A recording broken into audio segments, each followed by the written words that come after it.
का वर्णन है जो सारे दुखों से वियोग करा देता है। तम विद्या दुख संयोग वियोगम योग संगीतम। हम यही सुनते थे कि योग माने जोड़ देना, एक और एक का योग दो हो गया। भक्त को भगवान से जोड़ देने का उपाय कहा, इसको योग कह दिया। भगवान उल्टा कहते, कहा योग क्या है, कहा वियोग जो कराते वो योग है। छठे अध्याय का श्लोक है ये। तम विद्या दुख संयोग वियोगम योग संगीतम। वियोग ही योग है, लेकिन किससे वियोग का, जहां जहां से भी दुख के संयोग होने की संभावना है उन सबसे जो वियोग करा दे उसका नाम है योग। श्रीमद् भगवत गीता का योग। जो इस योग को प्राप्त कर लेता है उसके जीवन में फिर दुखों की संभावना खत्म हो जाती है। परिस्थितियां आती हैं, अलग चीज है दोनों। परिस्थितियां कभी दुख और दुख रूपे नहीं होती, क्योंकि एक ही परिस्थिति है, किसी को दुख दे रही है तो किसी को सुख भी दे रही है। अच्छा, बीच में आवाज आ रही किर सी, आप ध्यान करो, और किर सी आवाज आ रही है, कैसी है? सुखदाई है तो बंद करवा दें, उसके लिए दुखदाई हो जाएगी। याद दिलाया इसलिए आवाज बंद किया। लेकिन है कि नहीं, कई सारी ऐसी चीजें आप देख लो। वो कहते हैं डॉक्टरों का भी एक सीजन होता है, उनके लिए तो बढ़िया है, लेकिन बीमार हो रहा है वो, उसके लिए वो चीज वो दुखदाई है और उनके लिए सुखदाई है। परिस्थितियां हैं, लेकिन भीतर की ऐसी स्थिति, जैसे समझ लें कि बाहर वायरस तो है लेकिन हमारी बॉडी इम्यून है, तो उन वायरस का फिर हम पर प्रभाव नहीं पड़ता। तो श्रीमद् भगवत गीता का एक ये प्रभाव है कि हमारे भीतर वो एक सामर्थ्य आती है कि परिस्थितियां कैसी भी आए, हमारी बुद्धि सदैव समत्व में ही स्थित रहती है। समत्वम योग उच्यते। और इसके लिए भगवान ने बहुत सारे साधन बताए हैं। मुख्य है कर्म, भक्ति, ज्ञान, लेकिन इसके भीतर और भी बहुत सारी चीजें आएंगी। इसमें 12-13 प्रकार के तो यज्ञ की वर्णन किया गया है। 9वें अध्याय में बहुत सारे साधन बताए गए अनेकों प्रकार के। तो थोड़ा एक विचार हम कर सकते हैं कि ऐसे बहुत सारे साधन हैं जो जीवन में हम प्राप्त करते हैं सफलता के लिए, सिद्धि के लिए। वो तो स्पष्ट हो गया ना, 4 चीजें।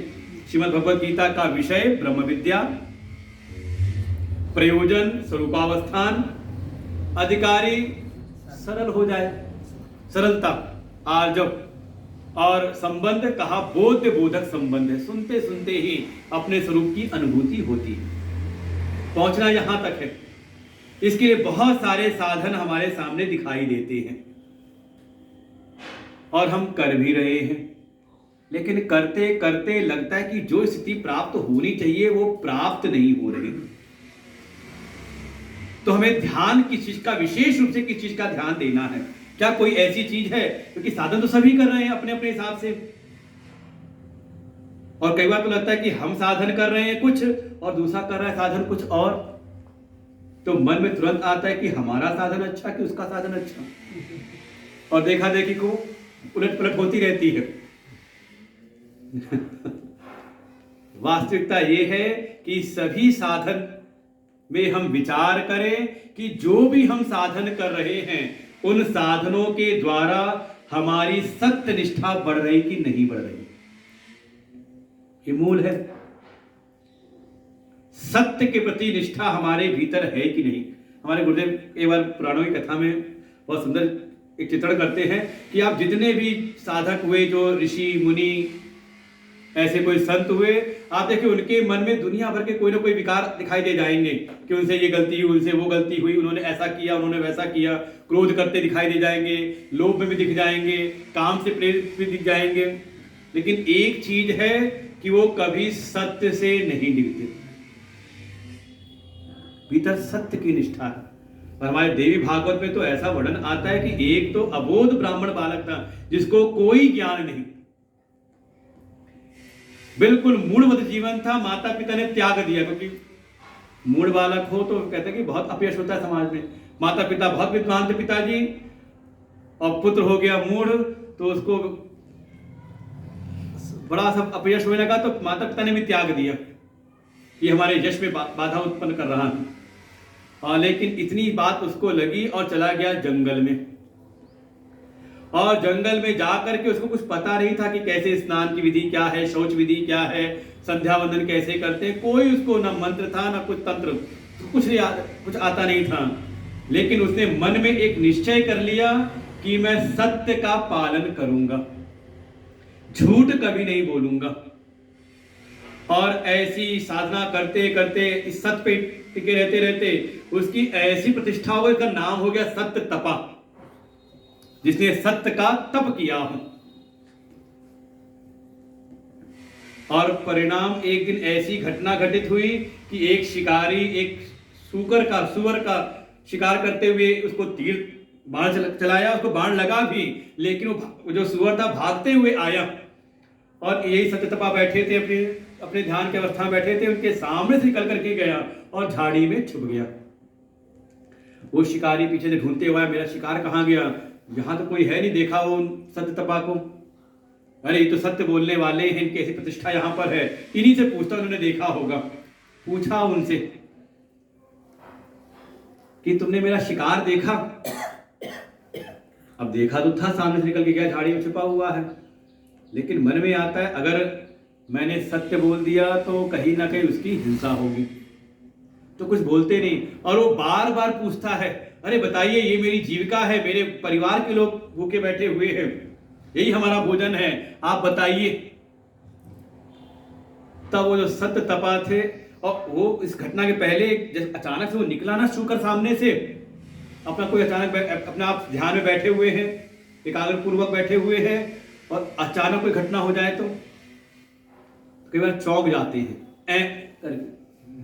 तो जैसे वो शुकर निकला था घुराते हुए, सामने से निकला, वो देख के चौंक करके एक ध्वनि निकली, वो मां भगवती की ऐसी कृपा, उनका वो वाग बीज मंत्र था, बिंदु रही से रहित, बहुत शुद्ध नहीं, बिंदु से रहित वो वाग बीज मंत्र उच्चारित हुआ उनके द्वारा। और उससे मां भगवती इतनी प्रसन्न हुई कि सारी जो विद्याएं थी उनके भीतर, जो बिल्कुल जन्म से ही मूढ़ थे, उनके भीतर सारी विद्याएं प्रकट हो गई। और वो जो शिकारी बार बार पूछता है, बताओ बताओ, तब कहते, हे व्याध, क्यों बार बार मुझसे पूछ रहे हो? तुमने कहा देखा, बताओ। तो जो आंखें देख सकती हैं वो बोल नहीं सकती, और जो वाणी बोल सकती है वो देख नहीं सकती।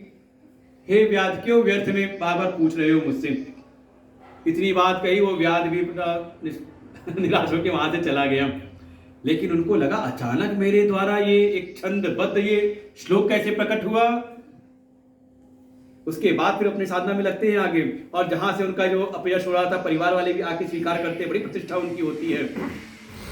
तो मन में तुरंत विचार आना चाहिए कि हम रोज नियम पूर्वक जप कर रहे हैं और कोई परिणाम नहीं, और उसने सहसा ही, वो भी पूर्ण शुद्ध भी नहीं, बिंदु रहित वाग बीज मंत्र का जप एक उच्चारण तो किया एक बार में, और फल मिल गया। तो फल था उसकी सत्य निष्ठा से। सत्य के प्रति अगर निष्ठा है, जो भी हम साधन कर रहे हैं, उन साधनों के द्वारा हमारे भीतर सत्य निष्ठा उत्पन्न हो रही कि नहीं हो रही, ये विचारणीय है। भीतर सत्य की निष्ठा हो और इस आधार पे फिर समत्व का व्यवहार आ जाए जीवन में, तो तुरंत मन में आता है फिर सत्य है क्या। जब सत्य में हमें निष्ठ होना है तो सत्य है क्या। हम आपसे पूछे सत्य क्या है, क्या कहेंगे सत्य? अपना स्वरूप जी, आपने सीधे पहुंचा दिया जहां पहुंचना था। लेकिन संसार में जो एक चलता है सत्य के बारे में, सत्य को एक व्यवहारिक सत्य क्या कहते हैं कि जैसा हमने देखा, जैसा हमने सुना, वैसा ही हम आगे प्रेषित करें, वैसा ही आगे हम बोलें, वैसा ही हम बताएं। तो कहते हैं ये सत्य का पालन करने वाले हैं। लेकिन क्या वो सत्य है? आप जो भी देख रहे हो, जो भी सुन रहे हो, क्या पता आपको ठीक से सुनाई ना दिया हो। आपको लगता है कि हमने अपनी आंखों से देखा, आंखों में कोई दोष रहा हो। ये आंखों का प्रमाण कैसे माना जाए? हमारी आंख को दिन में दिखता है और उन लोग को रात में दिखता है। किसके नेत्र प्रमाण है फिर? फिर नेत्र क्या, जो वस्तु का उसको देख रही है। थोड़ा आप विज्ञान के आधार पर विचार करेंगे, अब अम्मा बैठी तो कुछ तो जाएगा ही दिमाग वहां पर। वास्तव में आपकी आंख किसी वस्तु को नहीं देख रही, केवल परावर्तित किरणों को देख रही है, रिफ्लेक्टेड रेस। एक किरण आई, पड़ी, रिफ्लेक्ट होकर आपकी आंखों पे पड़ी, और आपको, आप क्या देख रहे हैं, वस्तु नहीं दिखाई दे रही। ये विज्ञान के सिद्धांतों के अंतर्गत है। और एक चीज और भी है ना, हो तो कभी वो पुराना जो कैमरे में रील पड़ती थी वो देखें, वो अपना असली रूप रहता कि अम्मा की फोटो होती थी, चेहरा उस पर क्या कहते हैं, कैसा होता होगा उसमें, आपका चेहरा सफेद दिखता होगा, बाल काले दिखेंगे। अभी की फोटो, हम लोग की फोटो कैसे दिखेगी, हम लोग के बाल सफेद दिखाई देंगे, चेहरा काला दिखाई देगा। बिल्कुल उल्टा हर एक चीज। तो क्या जो भी हम देख रहे हैं क्या सत्य है? तो हमारे शास्त्र कहते हैं सत्य वो है जो कभी भी झुठलाया ना जा सके। त्रिकाले तिष्ठति तत् सत्यम, जो तीनों कालों में स्थित रहे। और इस स्थिति देखें तो संसार में कुछ भी ऐसा नहीं जो सत्य दिखाई दे, केवल और केवल अपने आत्म स्वरूप के अतिरिक्त। मैं हूं जो अपनी सत्ता है, यही सत्य है, क्योंकि इसको कोई झुठला नहीं सकता। चाहे आपकी मेरे पर कितनी श्रद्धा हो, मैं कहूं आप नहीं हो, मान जाओगे? अरे हम क्यों, स्वयं भगवान भी आकर के कहे ना तुम नहीं हो, मानोगे? अरे मैं हूं, मुझे पता है। ये जो हमारी सत्ता है, चाहे हम जागृत अवस्था में हैं, मैं हूं, हम स्वप्न अवस्था में हैं, वहां भी मैं हूं, वहां भी प्रकट हो रहा है अपना एक अभिमान, मैं हूं। और सुषुप्ति में भी मैं हूं। कैसे? तो कहा जैसे जागृत अवस्था के जो स्थूल प्रपंच है, स्थूल विषय हैं, उनको मैं जान रहा हूं, वहां पे हूं तब तो जान रहा हूं ना। स्वप्न में जो सूक्ष्म प्रपंच है, सूक्ष्म विषय हैं, उनको ही तो मैं जान रहा हूं, वहां पर है। ऐसे ही सुषुप्ति में जहां कोई प्रपंच नहीं, कोई विषय नहीं, सारे प्रपंच विषयों का जहां अभाव है, उस अभाव को कैसे जाना? मैं था तब तो। भाई जागृत सुषुप्ति में नहीं है, सुषुप्ति जागृत में नहीं है, दोनों का ही स्वप्न में अभाव है, स्वप्न इन दोनों में नहीं। लेकिन एक ऐसी सत्ता है जो तीनों में होकर के आई है, जागृत में भी, स्वप्न में भी और सुषुप्ति में भी।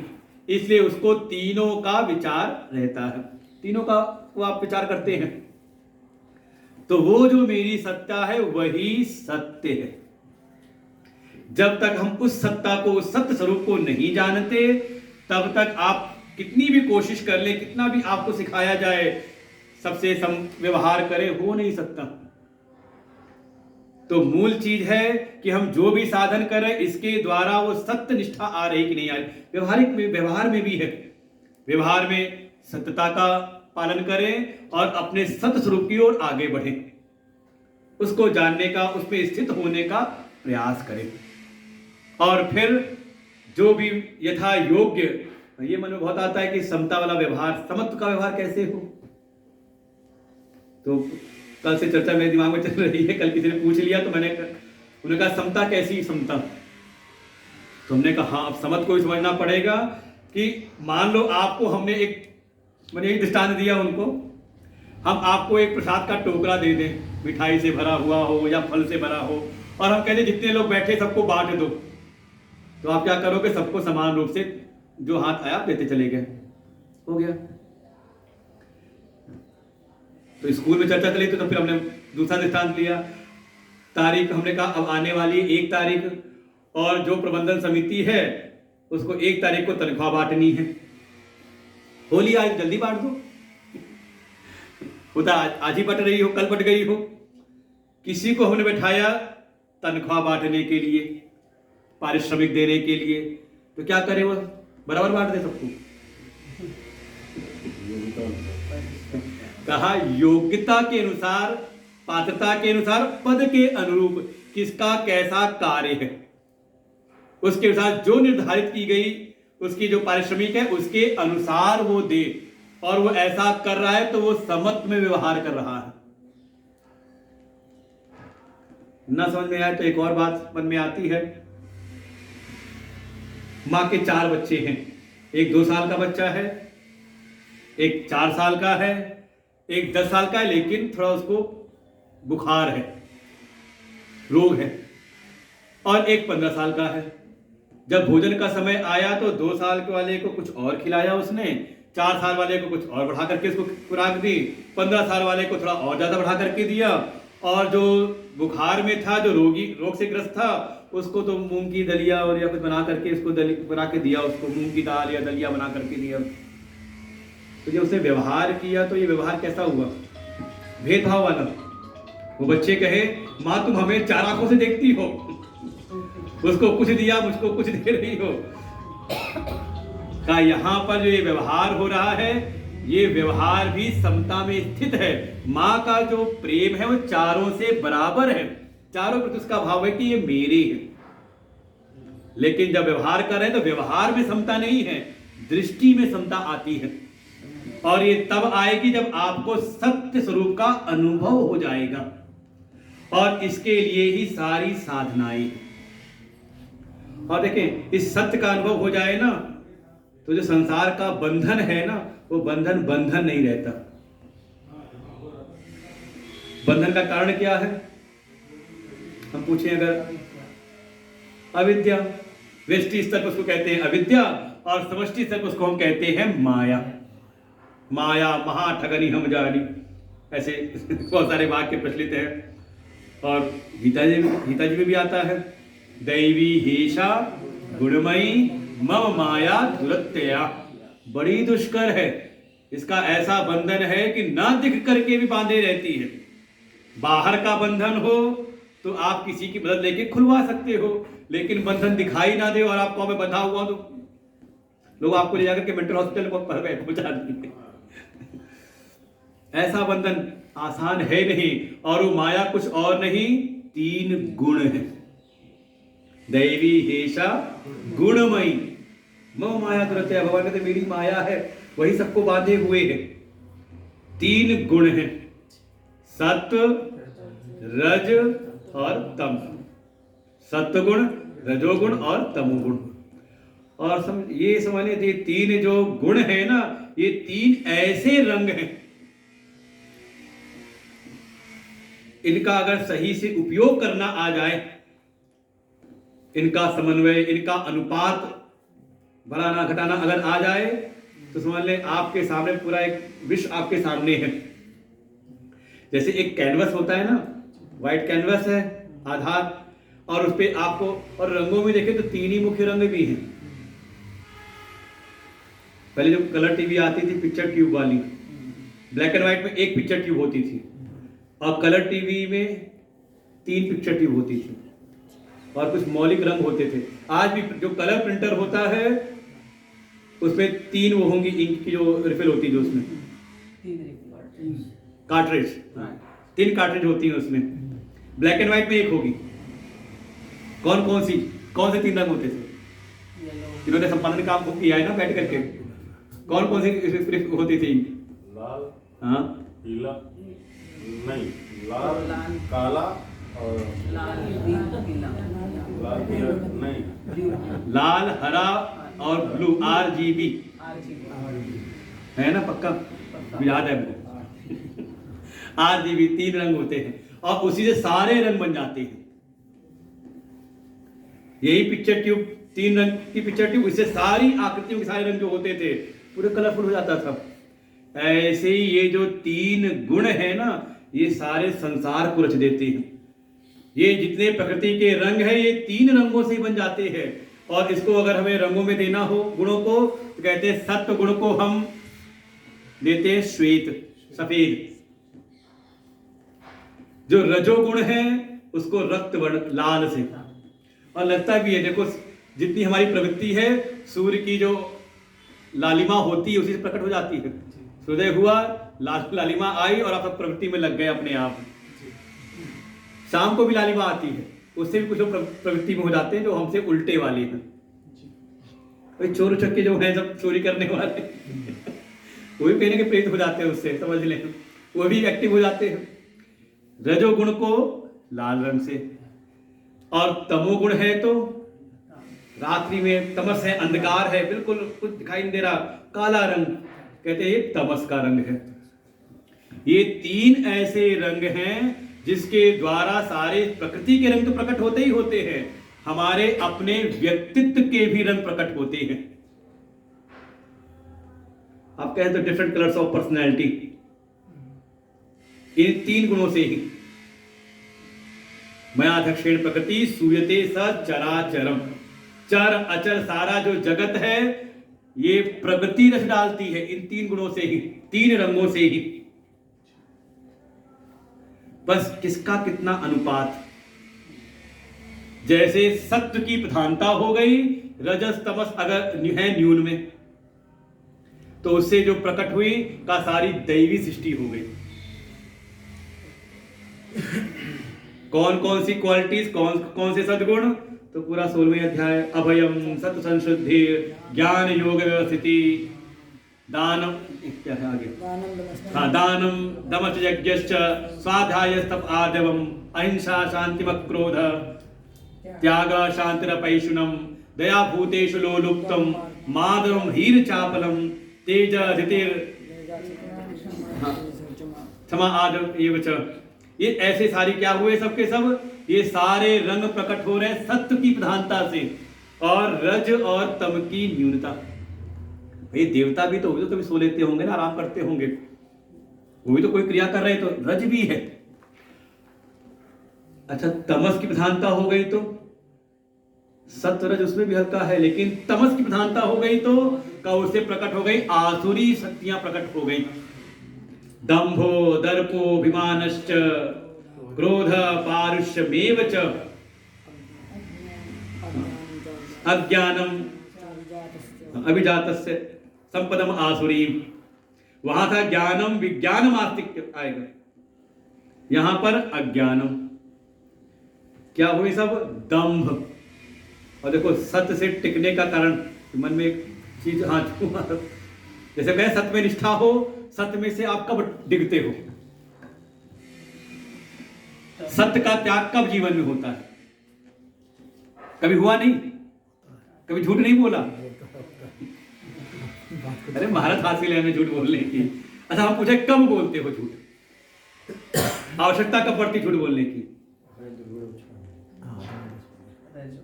अपने कोई कमियां हैं उनको छुपाने के लिए, जो है उसको दिखाना नहीं चाह रहे, इतने में ही कहा नहीं, कभी कभी भाई जो है उसको छुपा रहे हैं दुर्गुण, और कई बार जो नहीं है उसको दिखाना चाह रहे हैं, इसी का नाम है दंभ। दर्प, दर्प है कि दूसरा चाहे कितना भी अच्छा हो उसको हम अच्छा मानते हैं, उसको नीचा गिराने में लगे रहते हैं। एक घमंड का स्वरूप है दर्प, शब्द काफी मिलते जुलते हैं, दंभ, दर्प और अभिमान। दंभो दर्पो विमानश्च, दंभ में क्या हुआ कि जो नहीं है वो भी दिखाना चाह रहे हैं, इसके लिए हम झूठ का सहारा ले लेते हैं। दर्प, दूसरे को नीचा दिखाने का प्रयास, इसमें एक प्रकार का निगेटिव आप अभिमान कह लें। अभिमान जो है उसको अपना एक अपनी बड़ाई करना, अभिमान। क्रोध, सारे सबके, अज्ञान, ये सब क्या है, ये सारे रंग प्रकट होते हैं तमस की प्रधानता से। तो एक हो गए देवता, एक हो गए असुर, बीच में ही मनुष्य भी हैं। मनुष्यों में अब देखिए इन्हीं तीन गुणों से, तीन रंगों से कितनी वैरायटी होती है, तो भगवान कहेंगे चातुर्वर्ण्यम मया सृष्टम गुण कर विभागशः। और 18वें अध्याय में श्लोक देखा था, इसीलिए 18वें अध्याय में है 41वां, ब्राह्मण क्षत्रिय विषाम शूद्राणाम च परंतप कर्माणि प्रविभक्तानि स्वभाव प्रभवै गुणैः। केवल देव और असुर नहीं, सृष्टि नहीं हुई, कहा मनुष्य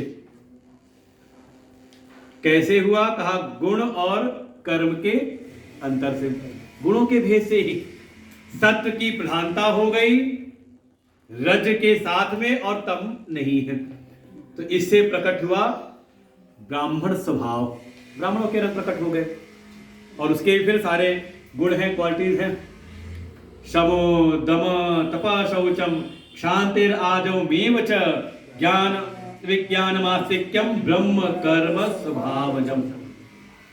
थोड़ा भीतर मन संयम होगा, इंद्रियों में चंचलता की कमी होगी, थोड़ा तप की भावना, सहनशीलता, शौच, पवित्रता की भावना। ये नहीं कैसे भी जीवन बीत रहा है, कुछ भी खा ले रहे हैं। महाराज ने बात कही ना, हर चीज पर आपको ध्यान रखना पड़ेगा। आहार वो नहीं केवल जो हम मुंह पानी से ग्रहण, मुख से ग्रहण कर रहे हैं, जीवा से। आहार मतलब जो भी हम भीतर लेके जा रहे हैं, रियते इति आहार, जो भी हम ग्रहण कर रहे हैं, नेत्र से हम क्या ग्रहण कर रहे हैं, इसका संस्कार पड़ता है। जो आप देख रहे हो वो चित्त पे आप पर असर डालता ही डालता है। कान से आप क्या सुन रहे हो, ये सब आहार है, ये सब भीतर प्रभाव डालता है। भीतर सब चीजें जो भी आप भीतर लेके जा रहे हो उसके प्रति शुद्धि का भाव हो, शौच हो, शांति, क्षमा की भावना, सामर्थ होते हुए भी दंड देने की सामर्थ है लेकिन क्षमाशील है।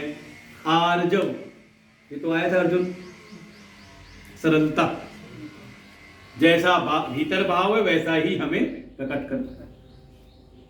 आर्जव में ज्ञानम विज्ञानम, ज्ञान भी है, जानने देखने की समझ भी है, जानते भी हैं, और केवल जानते ही नहीं उसका हम अनुभव भी कर रहे हैं। एक तो एक सुन लो, एक प्रवृत्ति होती है दर्शन शास्त्र को, गीता उपनिषद, बहुत सारे ऐसे हैं जो बुद्धि का एक विलास के रूप में, एक कहते हैं ना कि बौद्धिक परिश्रम, सात्विक मनोरंजन। यहाँ विज्ञान का तात्पर्य अनुभव, अनुभव, विज्ञान का तात्पर्य अनुभव ही है। गीता जी में 7वां अध्याय भी है ना, भगवान ने जो कहा है ज्ञान विज्ञान सहितम ज्ञानम तेहम सविज्ञानम। तो ज्ञान विज्ञान योग है, तुम्हारा ये ज्ञान मतलब जो बौद्धिक समझ है, और विज्ञान उसका अनुभव। यहाँ विज्ञान और साइंस वाली चीज नहीं है। जैसे मैं आत्मा हूं, ये क्या है, ज्ञान है, लेकिन अनुभव में क्या है, मैं देह हूं, एक दिन मरने वाला हूं। नहीं तो अब देखो अनुभव वाली कैसी बात होती है। एक कन्या का विवाह हुआ, गई ससुराल। यहां क्या है कि जो समय था उसका घर पे अपने अपने मायके में, वो पढ़ाई लिखाई में पूरा समय लगा रहा, वो घर की चीजों को नहीं सीख पाई। कैसे भोजन बनाना है, क्या करना है, सीख नहीं पाई। लेकिन अब जल्दी विवाह हो गया तो चली गई, और आजकल की आधुनिक युग की थी, उसने सोचा कोई बात नहीं सीख पाई हूं तो एक रेसिपी बुक साथ लेकर के गई। और होता होगा ससुराल में एक दिन भोजन तैयार करना, आज बहू भोजन बनाएगी।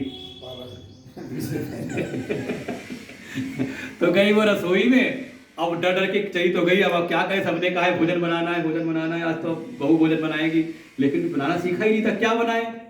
तो उसने फिर चुपके से अपनी रेसिपी बुक निकाली और उसको देख करके पढ़ करके, पढ़ी लिखी थी, पढ़ के जैसा जैसा लिखा था वैसा वो तैयार कर रही थी। तब तक सासू माँ को लगी प्यास, वो आई, देखी बहू रानी बिल्कुल काम कर रही है, भोजन बना रही है, बड़ी प्रसन्न भी, हाँ देखो बड़ी अच्छी तैयारी कर रही है। और प्यास लगी तो फ्रिज खोला और उसमें हुआ कि पानी लेके, पानी पी लेती हूँ खुद। लेकिन जैसे ही फ्रिज खोला तो देखा उसमें एक घंटा रखा हुआ था। उनको बड़ा आश्चर्य हुआ कि ये फ्रिज में घंटा किसने रख दिया इतना बड़ा। वो बहू ने डरते डरते कहा, माँ जी मैंने रखा है। क्यों रखा? कहा माँ जी क्या करूं, ये मैं रेसिपी देख करके पढ़ के भोजन बना रही थी, इसमें लिखा था कि सामग्री को ऐसे ऐसे तैयार करें और 1 घंटा फ्रिज में रख दें।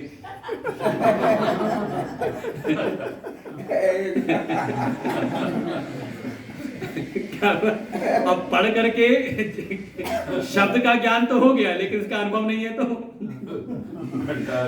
जैसे कभी हम ऐसा सुना कभी कि कोई ऐसा था, कोई गया घुड़सवारी करने के लिए और बड़े अपने अभिमान में गया तो जो अस्तबल का जो सेवक था उसने पूछा क्या कभी आपने घुड़सवारी की है? उसने कहा नहीं, मैंने किताबें लिखी, 2 किताबें लिखी, घोड़ों के स्वभाव के ऊपर, घुड़सवारी के ऊपर मैंने 2 बुक्स लिखी हैं। उसने कभी घुड़सवारी की है? उसमें क्या मैं कर लूंगा। वो घोड़े को लेके उसने कहा ठीक है ले जाओ, और संजोग से कोई बिगड़ा घोड़ा था लेकर के गया, और जब आगे चोट खा करके जब वापस आया, घोड़ा तो आया नहीं, वही आया टूटा फूटा। तो उसने पूछा क्यों जी क्या हुआ? कहा वो घोड़े ने गिरा दिया। तो मैंने आपसे कहा था कि घुड़सवारी आपने सीखी है? कहा हाँ वो आपने कहा किताबें लिख रखी हैं। कहा हाँ वो किताबें तो लिखी थी, लेकिन किताबें मैंने तो पढ़ी थी, घोड़े ने नहीं पढ़ी थी। तो एक है ज्ञान, बौद्धिक समझ, विज्ञान है अनुभव। ऊपर से तो ऑन करो। हरिओम हरिओम। काफी देर से बंद मिल रहा। तो ज्ञानम विज्ञानम आस्तिक्यम। देखो एक सामान्य जीवन में देखें, हम बहुत सारे काम कर लेते हैं, लेकिन जानने का प्रयास नहीं करते। कारण है शायद वो सत्व का अभाव। अब मैंने रोज की रोज हमारे सामने वस्तुएं ऊपर से नीचे गिरती हैं, हमने नहीं सोचा क्यों ऊपर से नीचे गिरी, नहीं चल रहा था। किसी के सामने गिरा तो उसने खोज कर डाली, कोई न्यूटन साहब थे। वैसे वर्णन हमारे उपनिषदों पहले से ही लिखा हुआ है, तो गुरुत्व का पूरा वर्णन जो है, पूरा विज्ञान हमारे वेदों में, हमारे शास्त्रों में भरा पड़ा हुआ है। हम रोज चाय बनाते हैं, लेकिन ढक्कन हिलता हुआ ध्यान नहीं गया, किसी ने देखा तो उसे इंजन की खोज कर दी। तो यही है, सत्य की अगर प्रधानता है तो वो हर समय कुछ ना कुछ सीख रहा होता है, और सत्य की अगर न्यूनता है, सत्य नहीं है, तो चाहे शरीर से भले ब्राह्मण हो, लेकिन है कहीं ना कहीं आंतरिक वृत्तियां उसकी शूद्रवत हैं, उसको सिखाया भी जाता है, तभी वो सीखने की चाहत उसके भीतर नहीं होती। एक उसके लगता है कि एक सामान्य सी स्थिति बन जाती है। अगर सत्य की प्रधानता है तो ज्ञानम विज्ञानम आस्तिक्यम, ज्ञान भी होगा, साथ में उसका अनुभव करने की भी, रहस्यों को जानने की भी भीतर भावना। आस्तिक्यम अस्तित्व उपलब्धव्य, एक सत्ता का पर विश्वास कि हां कोई एक सत्ता है। जैसे आप रेगिस्तान में गए कहीं, और बिल्कुल दूर दूर तक कहीं कोई घर नहीं, कोई आबादी नहीं, किसी व्यक्ति के पैरों के निशान भी नहीं, लेकिन वहीं पर कोई मोबाइल पड़ा दिखाई दे गया, तो आपने उठाया मोबाइल और कोई बटन दबाए, वो चालू भी हो गया। मन में क्या आएगा? कोई आया होगा ना, किसी का मोबाइल गिरा है ना, लेकिन दूर दूर तक कोई दिख नहीं रहा, किसी के पैरों के निशान भी नहीं, लेकिन फिर भी मन में आएगा कि हाँ कोई तो रहा होगा, कि अपने आप आ गया मोबाइल। मोबाइल है, चल भी रहा है, तो अपने आप कहा नहीं कोई रहा होगा। तो ऐसे ही इतना बड़ा संसार, ये विश्व जगत दिखाई दे रहा है, चल रहा है, सब चीज अपने अनुशासन में है। हम कभी सुबह उठते हैं, जब सूर्य के दर्शन होते हैं, तो कभी ठंडा नहीं लगता उसकी ताप में, चंद्रमा कभी आग उगलते हुए नहीं दिखाई देता, मतलब अपने अनुशासन सब है ना, सबका अपना स्वभाव है। मिर्च वो तो कड़वी निकलता है उसका फल, गन्ने का फल जो होगा उसमें मिठास होगी, सबका एक चल रहा है ना एक व्यवस्था में, तो कोई तो होगा ना। कहा ये भी सत्य की प्रधानता हो तो भीतर भावना आती है कि हाँ कोई एक सत्ता है। तो देखो अब ये सत्य गुण के प्रधानता, रजोगुण की थोड़ा सपोर्ट और तम की न्यूनता, तो ये सारे रंग प्रकट हो जाते हैं। शमो दम तप शौचम शांतिर आजमेव च ज्ञानम विज्ञानम आस्तिक्यम ब्रह्म कर्म स्वभावजम। अच्छा, सत्य न्यून हुआ और बढ़ गया रजोगुण, तम की न्यूनता बहुत ज्यादा नहीं उसमें, तो इससे जो प्रकट हुए फिर नए रंग प्रकट हो गए। वही 3 रंग हैं, कितना अनुपात में आप मिला रहे हो। क्या प्रकट हुआ? कहा शौर्य, शौर्यम तेज धृतिर दाक्ष्यम युद्धे चाप्य पलायनम दानम ईश्वर भावश्च क्षत्र कर्म स्वभावजम। शौर्य प्रकट एक सबके भीतर नहीं होता, कोई बहुत सत्व में हो तो ध्यान में है, खोज में है। अच्छा, जितने हमारे वैज्ञानिक लोग हैं, हमारे अबुल कलाम, कभी कल्पना करें कि वो मोहल्ले में कोई लड़ाई हो रही, झगड़ा कर रहे हैं और मारपीट बढ़िया मुक्के चला रहे हैं, आएगा कल्पना में कभी? हाँ, जो भी कहते हैं मिसाइल्स वगैरह हैं, जो भी अंतरिक्ष की बातें, उनको सब शोध में है उनके, लेकिन वैसा शौर्य का नहीं, वो सत्य प्रधानता है। ये शौर्य आता है रज प्रधानता से, रजोगुण की प्रधानता से। तेज कहते ना कि एक कॉन्फिडेंस दिखाई देता है। वो कहा ना कि बहुत शूरवीर है, सब कुछ है, नाम हो कहीं रणशेर सिंह और आए पास में भैया रास्ता पार करा दो, वो कुत्ता बैठा हुआ है। कहा नाम भी तेज प्रकट हो रहा है, लेकिन क्या कहा वो तेज नहीं है। फिर धृतिर धैर्य, टिके रहना। आप कल्पना करें, कई बार ऐसे इतिहास में वर्णन आता है, सामने सेना है कई कई लाख की, सवा लाख है, और यहां केवल 10 है। इतिहास बहुत सारी ऐसी हैं। हमारे अपने इतिहास में ही भारत पाकिस्तान के युद्ध में कई बार ऐसे रहा, बॉर्डर पे बिल्कुल संभावना है नहीं कि मदद जल्दी आएगी, लेकिन जितने भी थे, कैसा प्रबल धैर्य, चौकी नहीं छोड़ेंगे, अपनी जो पोस्ट है उसको हम छोड़ेंगे नहीं। क्या है ये धृति? कोई भी कार्य कर रहे हैं तो परिस्थितियां अगर विपरीत है तो भागते नहीं, धैर्य है, टिके रहना अपने साधन में, जिस कार्य में लगे हैं। दाक्ष्यम, दाक्ष्यम दक्षता, चतुरता है। वहां था ज्ञान विज्ञान, देखिए वो शोध को कर रहे हैं, लेकिन जो है रक्षण के कार्य में, तो उसको इतना ज्ञान तो होना चाहिए कि कम से कम लड़ने की भी जो पॉलिसीज है उसको बना सके। और आज के समय तो बाहुबल, शक्ति बल से युद्ध नहीं जीते जाते, बल्कि बुद्धि बल से। इसमें हमारे मोदी जी बड़े एक्सपर्ट हैं। बिना लड़े ही पाकिस्तान की वो दुर्दशा कर रखी कि वो सारे उनकी निकल गई कि हाँ परमाणु बम छोड़ देंगे तो ये कर देंगे तो वो कर देंगे। किस पर? का बुद्धि बल से। तो इतनी चतुरता तो है। ठीक है, जो भी मिसाइल्स हैं, जो भी टेक्नोलॉजी है, उसको कहते हैं वो शोध नहीं कर रहे, लेकिन उसको सही प्रकार से प्रयोग करना तो जान रहे हैं ना। जो शोध करके निर्माण करो चलाना नहीं जानते, लेकिन उनका अपना एक अलग है, उनके जो सत्व है वो नई नई खोज कर सकते हैं। लेकिन जो रजोगुण की प्रधानता सत्व न्यून है, तो कम से कम इतना उनको तो बुद्धि विवेक है कि इस जो भी डिवाइस है उसको हमें चलाना कैसा, इसको प्रयोग कैसे करना है, उतनी चतुरता तो है। प्लानिंग कैसे करनी, कूटनीति कैसी होनी चाहिए, कैसे हम कम से कम होकर के भी बड़ी सेना से मोर्चा ले सकते हैं,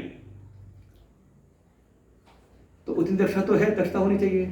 और युद्धे चाप्य अपलायनम, ऐसा ना हो कि मौका पड़े और पीठ दिखा के भाग जाए, टिका रहे। तात्पर्य है कि जिस साधन में लगे हैं, बार बार असफलता आने पर भी हम उस कार्य में लगे रहे, और ये जीवन दिखाई देता है। कोई तो ऐसा एक बार प्रयास किया, असफल हुए, छोड़ के चलो रहे दो, क्या जरूरत हो। और कोई है बार बार उसी चीज में लगा हुआ है। और दानम, त्याग की भावना, और साथ ही ईश्वर भावश्च। अगर वो शासक है तो शासक जो शासन है वो शोषण नहीं कर रहा, बल्कि पोषण कर रहा है। चाहे अपना सर्वस्व बलिदान करना हो तो भी वो तैयार रहता है। और ये बिल्कुल राजाओं का बिल्कुल ये चीज दिखाई देता है। तो ये सारे गुण समझ लें कि कैसा है कि एक जिम्मेदारी लेने की भावना है। एक तो है कि ठीक है कोई काम बताया कर लिया, और नहीं तो अपना कोई मतलब नहीं। एक है कि कहीं ना कहीं जिम्मेदारियां ले रहा, अपना कर्तव्य उसको स्वतः बोध होता है, मुझे क्या करना है, कितने की किसके लिए क्या कर, ये सब चीजें हैं। तो समझ लो ये है रजगुण की प्रधानता, और सत्वगुण से युक्त है, तमस नहीं है। धीरे से इसमें सत्व हो गया किनारे, और रजोगुण जुड़ गया तमोगुण के साथ में, सपोर्टिव हो गया तमोगुण। तो एक नया रंग प्रकट हुआ। कृषि गौरक्ष वाणिज्यम वैश्य कर्म स्वभावजम। अब वो भी क्रियाशील है, अर्निंग हो रही है, खूब अर्निंग करने में लगे हुए हैं। किसके लिए? उनके द्वारा पूरे समाज का पोषण हो रहा है। लेकिन साथ ही साथ उतनी उदारता नहीं है। राजाओं के तो आया कि शरणागत कोई है तो शरणागत की रक्षा के लिए अपने प्राणों की भी आहुति दे दी। जो सीमा पर खड़े हैं, राष्ट्र की रक्षा के लिए आसान नहीं होता, गोलियां चल रही हो और आप वहां टिके रहो। भले कोई कह दे कि हाँ अरे वो भी तनख्वाह ले रहे हैं, उनको सुविधाएं मिलती हैं, अरे सब धरा रह जाता है। सामने कोई बंदूक लेके खड़ा हो तो असलियत पता चलती है। गोली की बौछार हो रही है, सारी हालत खत्म हो जाती है। कहना आसान है, उनके भीतर वो भावना है। अगर राष्ट्र के लिए, समाज की रक्षा के लिए अपना सर्वस्व बलिदान, मतलब प्राणों की भी आहुति देने को तैयार है, प्राण बलिदान करने तक को तैयार है। वो एक तेज है, उनके शौर्य है उनके भीतर, अपनी आन बान शान के लिए। लेकिन वैश्य ये आया, रजोगुण प्रधान था, तमो से जुड़ा तो थोड़ी उसमें स्वार्थ भावना भी है, लाभ हानि की चिंता है। ईश्वर भाव से दान नहीं कर, सब नहीं दे देता है, लेकिन अपना भी बनाए रखता है। ये उसके स्वाभाविक गुण है। वो भी अपना ऐश्वर्य खूब अर्निंग कर रहा है, लेकिन थोड़ा शो ऑफ के लिए, दिखाने के लिए जो चीजें हैं, ये कहीं ना कहीं भीतर भावना सुप्त रूप से है। और इसी में तमोगुण हो जाए प्रधान तो कहा फिर उसके तो ये सारा जो बुद्धि विवेक है फिर ये भी नहीं रहता। वो केवल और केवल इतना है कि उसको कोई कुछ बता दे तो वो क्रिया कर सकता है। तो इसे कहा परिचर्यात्मकम कर्म शूद्र कर्म स्वभावजम। अगर तमस की प्रधानता है, तम का रंग ज्यादा गाढ़ा है, रजोगुण है सपोर्ट में, इसलिए क्रियाशील है, कार्य करता है, लेकिन सत्य नहीं है कि अपनी बुद्धि विवेक से ही समझ ले। जैसे आप कभी आपने लेबर से काम करवाया हो, आफत है, मजदूरों से मजदूरी करा लेना। आपने जितना काम बताया उतना काम करेगा, उसके अगर मालिक सर पर नहीं बैठा है तो फिर निकालेगा, बीड़ी पर पिएगा, दुनिया भर की चर्चा करेगा, और जैसे मालिक आया तो तुरंत लग गया। क्या है? अपना बुद्धि विवेक नहीं कि चलो हम अपनी प्रेरणा से कुछ आगे और कुछ कर लें। तो किसके रंग हैं? ये वही प्रकृति के 3 गुणों के ही रंग हैं, जिसके द्वारा इतनी वैरायटियां प्रकट हो जाती हैं। अब ये सारा जो उपदेश है गीता जी का इसलिए नहीं है कि आप जाकर के दूसरों को आप टोकना शुरू कर दो। इन जो भी हमारे व्यक्तित्व के रंग, देखो जो कैनवस है वो तो अपना सत्य स्वरूप है, उसके ऊपर प्रकृति के 3 रंगों से इतनी सारी वैरायटियां प्रकट हो रही हैं। विचारणी ये है कि हम अपने व्यक्तित्व को विचार करें, क्योंकि जो अपना सत्य स्वरूप है उसका अनुभव होगा सत्य की प्रधानता में ही। तो हम देखें कि हम कहां पर खड़े हैं, कितनी कहां तक हमें यात्रा करनी है। अगर भीतर सेल्फ मोटिवेशन नहीं है साधना के प्रति, श्रेष्ठ कार्यों के प्रति, अपना बुद्धि विवेक कार्य नहीं कर रहा, तो समझ ले हम कहां पर बैठे हुए हैं, शूद्र वर्ण में हैं हम। अगर बुद्धि स्वतः प्रेरित नहीं होती, किसी के प्रति कोई जिम्मेदारी की भावना, दायित्व की भावना नहीं आ रही, देखिए समाज में सारी वैरायटियां हैं, घर परिवार में, समाज में, हर जगह दिखाई देती है। तो कहां पर है?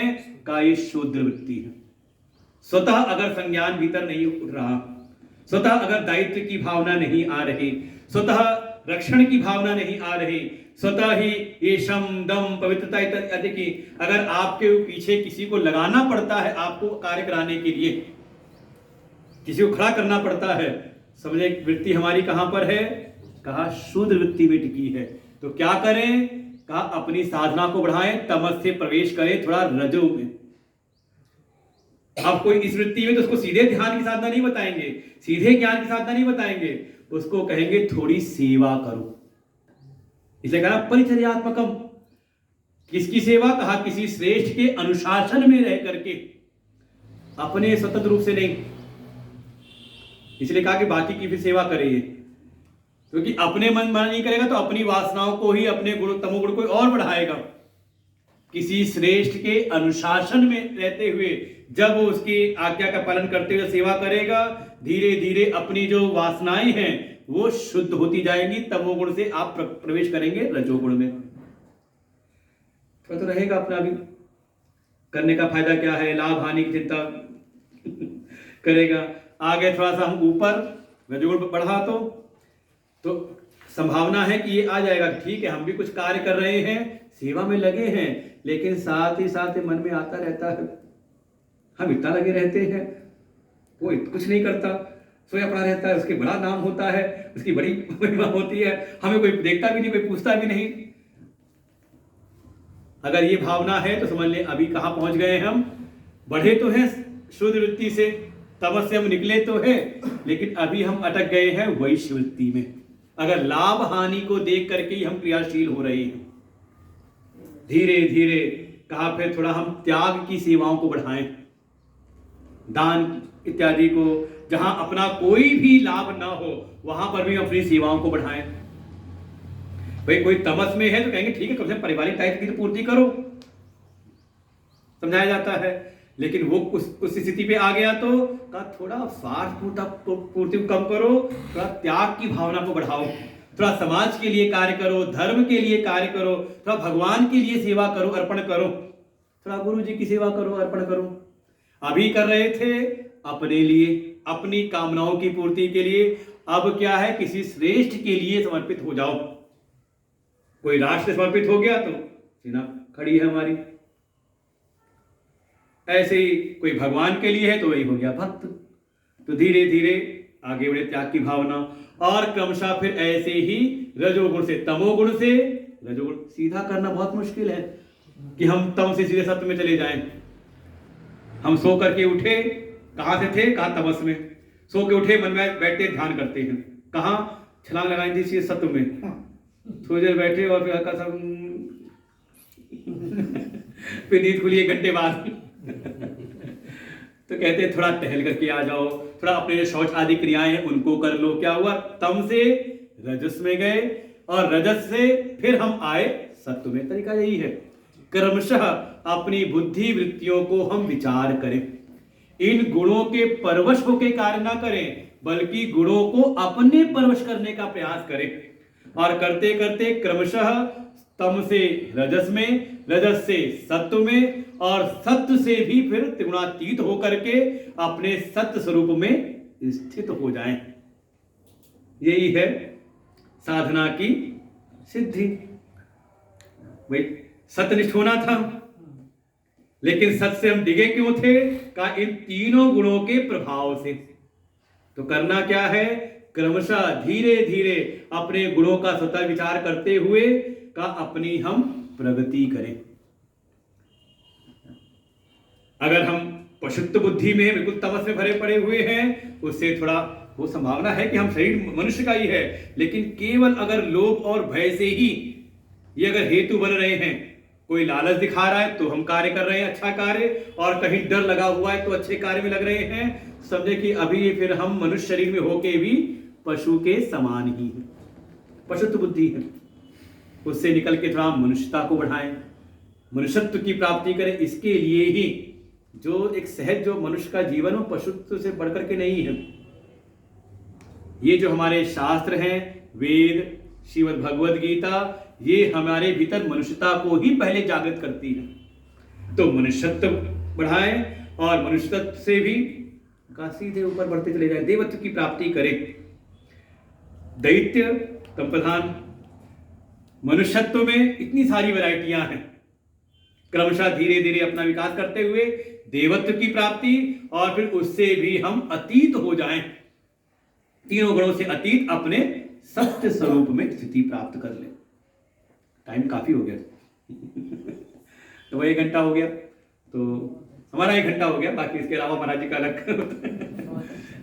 तो ये था आज मन में, जैसा गुरुदेव की कृपा से, भगवान की प्रेरणा से जैसा भाव सामने आया आपके समक्ष प्रस्तुत कर दिया। कुछ पूछना हो तो पूछ भी सकते हो। पाठ का टाइम कितना है? 6:30 टाइम। कुछ प्रश्न हो कोई मन में साधना संबंधित तो कोशिश करते हैं।